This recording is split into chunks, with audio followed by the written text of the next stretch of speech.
یہ تھے عامر نواز وڈائچ صاحب۔ وڈائچ صاحب آپ کو اور آپ کی ساری ٹیم کو، تمام وکلا برادری جو ہے وہ آپ کی جدوجہد پر اور جدوجہد کے نتیجے میں حاصل ہونے والی کامیابی پر خراج تحسین پیش کرتی ہے۔ اب میں درخواست کروں گا بیرسٹر سلیمان اکرم راجہ صاحب سے کہ وہ آئیں اور اس اہم موضوع پر اظہار خیال کریں۔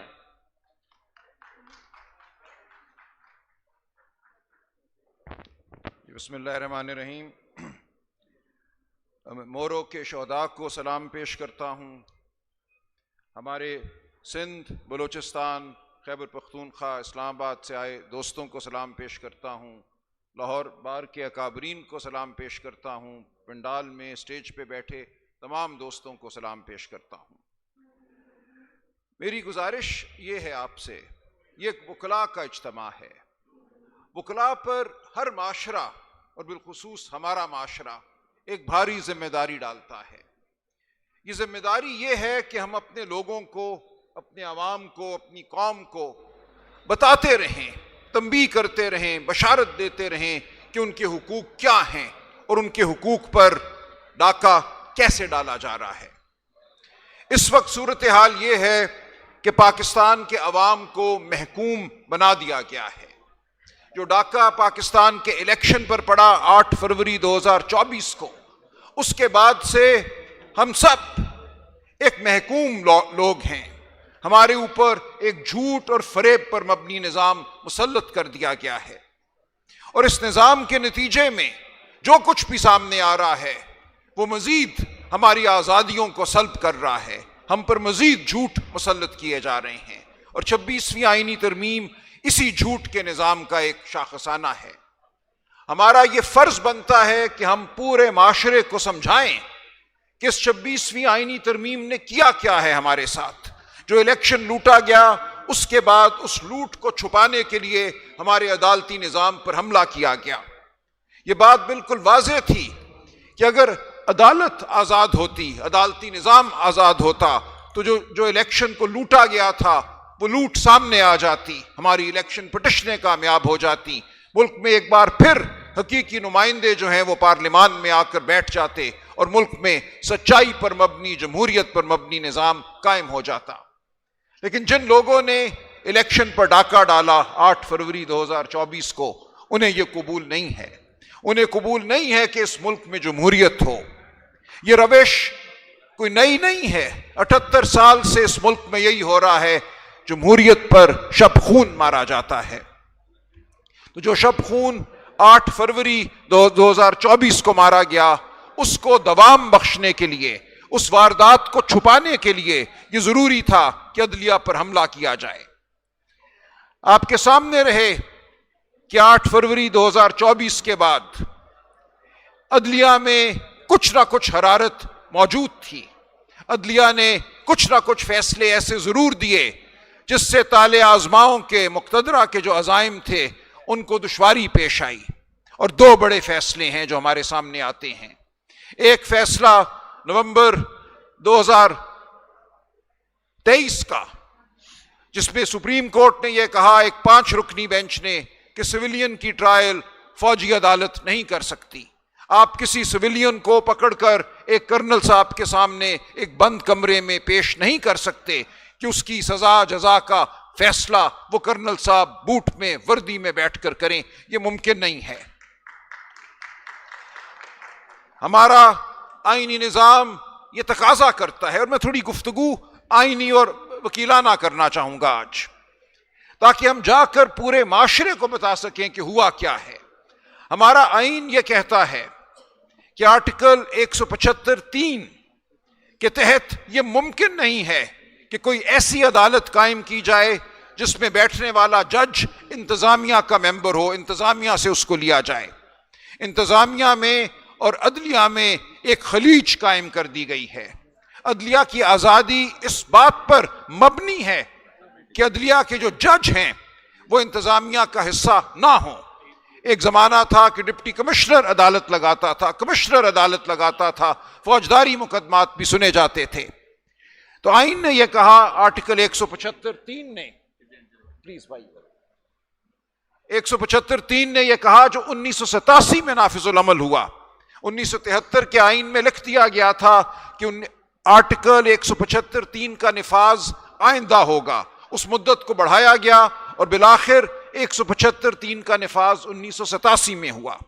اسی کے بعد ہمارے مارکۃ الآراء مقدمے ہوئے، بڑے بڑے فیصلے آئے. سپریم کورٹ کا شرف فریدی کیس ہے جو سندھ ہائی کورٹ سے شروع ہوا اور پھر سپریم کورٹ تک پہنچا، جس میں یہ کہا گیا کہ کوئی ڈپٹی کمشنر، کوئی ایگزیکٹو میجسٹریٹ مقدمے نہیں سن سکتا. مقدمے صرف ایک آزاد عدلیہ سن سکتی ہے. اب یہ چیز اگر ہم سامنے رکھیں تو یہ واضح ہے کہ کرنل صاحب جو ایک ماتحت افسر ہیں ڈیفنس ڈویژن کے، وہ وزارت دفاع کے ایک ماتحت افسر ہیں، وہ کس طرح مقدمات سن سکتے ہیں؟ فوج کے اندر تو ایک نظام ہے، فوج کے اندرونی معاملات کے حوالے سے فوج جو مرضی کرے، لیکن ایک سویلین کو آپ پکڑ کے لے کے جاتے ہیں ایک کرنل صاحب کے سامنے ایک بند کمرے میں اور کہتے ہیں کہ اس کا مقدمہ اب تم سنو گے، اس کو سزا 2 سال دینی ہے، 10 سال دینی ہے، 14 سال دینی ہے، اس کا فیصلہ ایک کرنل صاحب کریں گے. اور یاد رہے کہ یہ نظام 1967 میں بنا. اس وقت بھی ایک عسکری حکومت تھی جس نے آرمی ایکٹ میں ترمیم کی اور ایک شک ڈالی جس میں یہ لکھ دیا گیا کہ اگر کوئی سویلین کسی ایسی عمارت کی جانب بڑھتا ہے جس عمارت میں فوجی نوعیت کے معاملات ہیں، ایڈمنسٹریٹو معاملات، کوئی فوجی دفتر ہے یا جہاں کوئی فوجی رہائش پذیر ہے، تو تب بھی اس کے خلاف مقدمہ فوجی عدالت میں چل سکتا ہے. تو یہ بات ہمارے 1973 کے آئین کے بعد 1987 میں 175(3) کے آنے کے بعد مکمل طور پہ غیر آئینی ہو چکی ہے. نہیں یہ ممکن کہ کسی سویلین پہ الزام یہ لگایا جائے کہ یہ ایک عمارت کی جانب بڑھا تھا اور پھر اس الزام کے تحت اس کو ایک کرنل صاحب کے سامنے پیش کر دیا جائے. یعنی کہ صرف الزام لگانا ہے. آپ پہ وہ الزام لگ سکتا ہے، مجھ پہ وہ الزام لگ سکتا ہے. بلوچستان میں ہر چیک پوائنٹ ایک ملٹری انسٹالیشن ہے. کسی چیک پوائنٹ پہ کھڑے شخص پہ یہ الزام لگ سکتا ہے کہ اس نے ارادہ کیا اس چیک پوائنٹ کو پار کرنے کا، اور اس کو آپ ایک فوجی عدالت کے سامنے بھیج سکتے ہیں. تو یہ ہے وہ خوفناک صورتحال جو اس مقدمے نے ہمارے سامنے لا کر کھڑی کر دی. 5 جج صاحبان نے نومبر 2023 میں کہا کہ یہ ممکن نہیں ہے، آئین پاکستان کے تحت ایک آزاد عدلیہ ہی پاکستان کے شہریوں کے مقدمات کو سن سکتی ہے. یہ ممکن نہیں ہے کہ ایک فوجی عدالت سویلینز کے مقدمات کو سنے. ساتھ ہی ساتھ آئین میں 18ویں ترمیم نے آرٹیکل 10(a) کا اضافہ کیا. آرٹیکل 10(a) یہ کہتا ہے کہ ہر پاکستانی کا، ہر شہری کا، بلکہ پاکستان میں موجود ہر شخص کا یہ حق ہے کہ اس کے مقدمات ایک آزاد عدلیہ سنے، اسے فیئر ٹرائل اور ڈیو پروسیس ملے. تو ان 2 آئین کی شکوں کو سامنے رکھتے ہوئے 5 جج صاحبان نے نومبر 2023 میں ان شکوں کو جو 1967 میں شامل کی گئی تھی آرمی ایکٹ میں، جن کے تحت سویلینز کا ٹرائل فوجی عدالتوں میں ہو سکتا ہے، ان شکوں کو آئین کے منافی قرار دیا، انہیں کالعدم قرار دیا. اب جو فیصلہ پچھلے مہینے آیا ہے، ایک اپیل اس فیصلے کے خلاف کی گئی. 5 جج صاحبان کا فیصلہ تھا، وہ اپیل اب 7 جج صاحبان نے سنی اور 5-2 کی اکثریت سے اس 5 رکنی بینچ کے فیصلے کو مسترد کیا. اب آپ دیکھیے کہ سپریم کورٹ کے 12 جج صاحبان نے ہمارا مقدمہ سنا ہے، سویلینز کا مقدمہ سنا ہے. 5 نے پہلے، 7 نے بعد میں، اور ان 12 میں سے 7 ہمارے ساتھ کھڑے ہیں کہ سویلین کا ٹرائل فوجی عدالت میں نہیں ہو سکتا. اس کے باوجود 5 جج صاحبان کے فیصلے کی وجہ سے اب دروازہ کھل گیا ہے، کسی بھی سویلین کا ٹرائل ایک کرنل صاحب ایک بند کمرے میں کر سکتے ہیں. ضرورت صرف یہ ہے کہ الزام لگایا جائے. صرف الزام لگنے سے آپ کے تمام آئینی حقوق ختم ہو جاتے ہیں. ڈیو پروسیس، فیئر ٹرائل، آزاد عدلیہ سب ختم ہو جاتی ہے. اگر آپ پہ الزام لگا دے علاقے کا کمانڈنگ افسر کہ مجھے یہ شخص مطلوب ہے ایک فوجی عدالت کے سامنے پیش کرنے کے لیے کیونکہ اس شخص نے ایک ایسی عمارت کی جانب پیش قدمی کی جس سے کوئی فوج کا کوئی معاملہ منسلک ہے، رہائش کے حوالے سے یا دفتری امور کے حوالے سے، تو اس شخص کو فوجی عدالت پہ پیش کر دیا جائے گا. اور یہی کچھ ہوا 9 مئی 2023 کے بعد. ہزاروں کی تعداد میں لوگوں کو گرفتار کیا گیا، اس میں سے سینکڑوں کو فوجی عدالتوں میں بھیج دیا گیا۔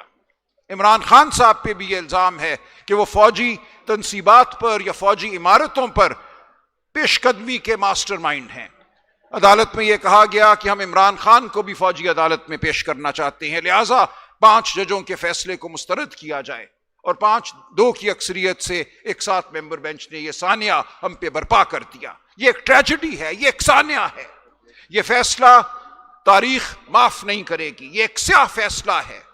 اس کے خلاف جو ہم مزاحمت کر رہے ہیں، جو مزاحمت آپ کو کرنی ہے، اس کی مہک، اس کی خوشبو گونجے گی، ہماری آواز گونجے گی، وہ خوشبو پھیلے گی۔ ہمارے لیے اب ضروری ہو گیا ہے کہ اگر پاکستان میں ہم نے شرافت کو بچانا ہے، پاکستان میں ہم نے آئینی اقدار کو بچانا ہے، قانون کو بچانا ہے، تو ہم مزاحمت کریں، ہم جد و جہد کریں۔ یہ کالا فیصلہ ہے، اس کے بعد کوئی جواز نہیں رہ جاتا کسی ایک وکیل کا بھی گھر بیٹھنے کا۔ اور یہ فیصلہ کیوں ممکن ہوا؟ کیوں ان 5 جج صاحبان کے فیصلے کو 7 ججوں نے کانسٹیٹیوشنل بینچ، آئینی بینچ میں بیٹھ کر مسترد کیا؟ یہ صرف اور صرف 26ویں آئینی ترمیم کی وجہ سے ہوا۔ 26ویں آئینی ترمیم پاکستان کی تاریخ کی سیاہ ترین ترمیم ہے۔ جن لوگوں نے یہ ترمیم سوچی، جن لوگوں نے اس ترمیم کو برپا کیا،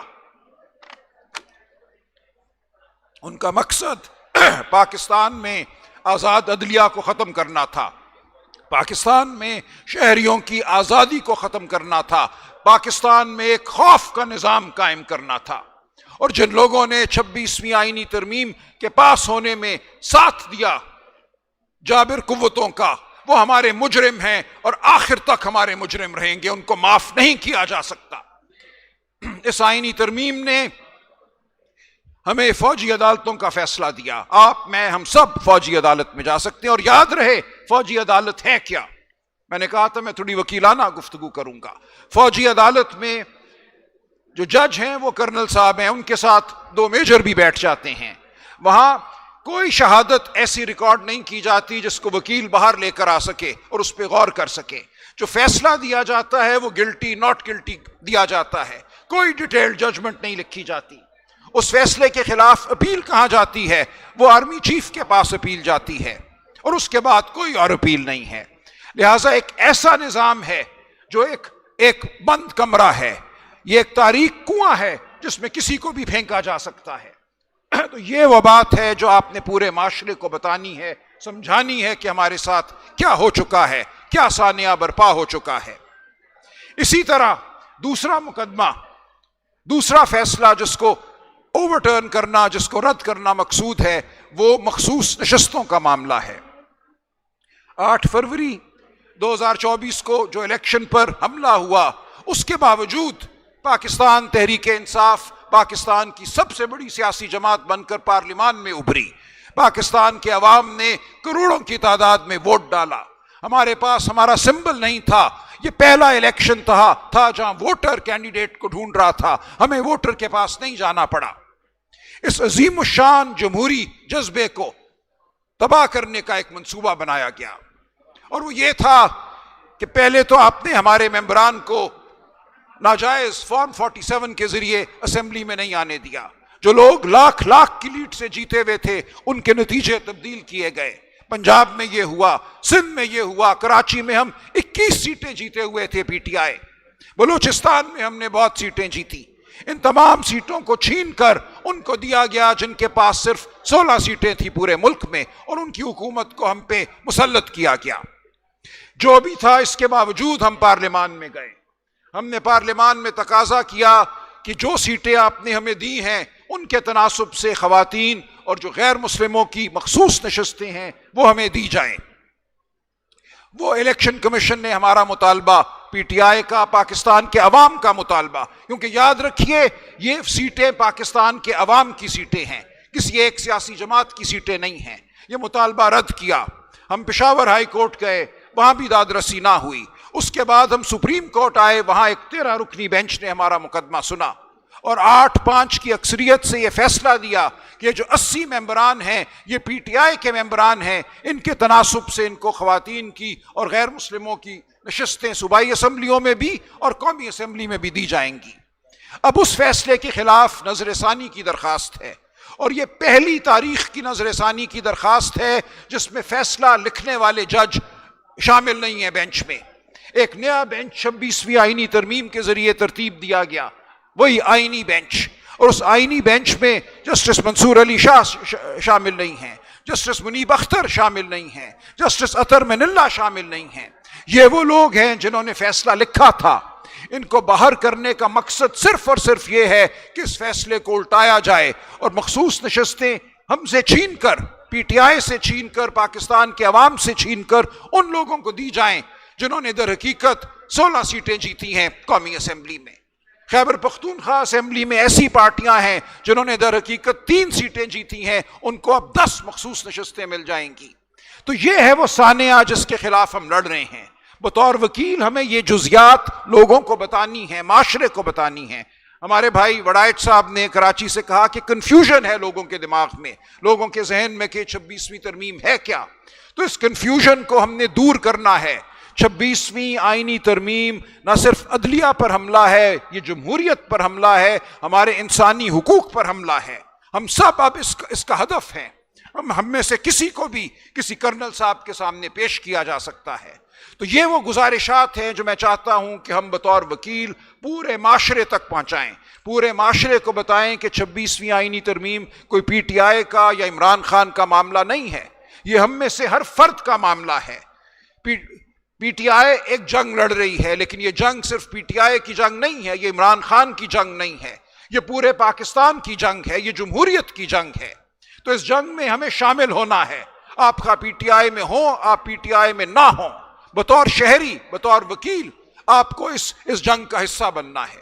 تو میری آپ سے یہ مؤدبانہ گزارش ہے، یہ التجا ہے کہ جب تک ہم جمہوریت کے لیے قدم نہیں اٹھائیں گے، یک زبان نہیں ہوں گے، تو مورو جیسے سانے ہوتے رہیں گے۔ کیوں سندھ کے پانی کو چھیننے کی کسی کو جرت بھی ہوئی؟ کیوں یہ خیال آیا کہ 6 نہریں بنائی جا سکتی ہیں اور سندھ سے سندھ کا پانی چھینا جا سکتا ہے، سندھ دھرتی کو بنجر کیا جا سکتا ہے؟ یہ صرف اس لیے ہوا کہ مقتدر حلقے یہ سمجھتے ہیں کہ ان کے سامنے کوئی مزاحمت نہیں ہے، وہ جو چاہیں وہ کر سکتے ہیں، کیونکہ انہوں نے جمہوریت کو تو زیر کر لیا ہے، انہوں نے عدلیہ کو بھی زیر کر لیا ہے۔ اب ان کے سامنے کچھ بھی نہیں ہے۔ وہ سندھ کا پانی چھینیں، وہ لوگوں کو بلوچستان میں گمشدہ کر دیں، وہ پنجاب میں الیکشن لوٹ لیں، وہ خیبر پختونخوا کو لہو لہان کر دیں۔ تو یہ ہے اب ایک نظریہ جو اس ملک پر مسلط ہے، یہ جبر کا نظریہ ہے، یہ فسطائیت کا نظریہ ہے۔ اس کے خلاف ہم کھڑے ہوئے ہیں۔ ہم اپنے گھروں سے نکلے ہیں، اپنی آسودہ زندگیوں سے نکلے ہیں تاکہ اس کی ہم مخالفت کر سکیں، ہم مزاحمت کر سکیں۔ تو میں آپ سب کو دعوت دیتا ہوں کہ 26ویں آئینی ترمیم ہو یا سندھ کے پانی کا معاملہ ہو یا بلوچستان کے گمشدہ لوگوں کا معاملہ ہو یا دہشت گردی ہو، ڈرون حملے ہوں خیبر پختونخوا میں، ہمیں اس سب کے خلاف کھڑے ہونا ہے، ہمیں آگے بڑھنا ہے۔ وکلاء پر اب یہ فرض ہے کہ وہ ایک ایسی تحریک برپا کریں جو اس ملک کی تقدیر بدل دے۔ بہت شکریہ۔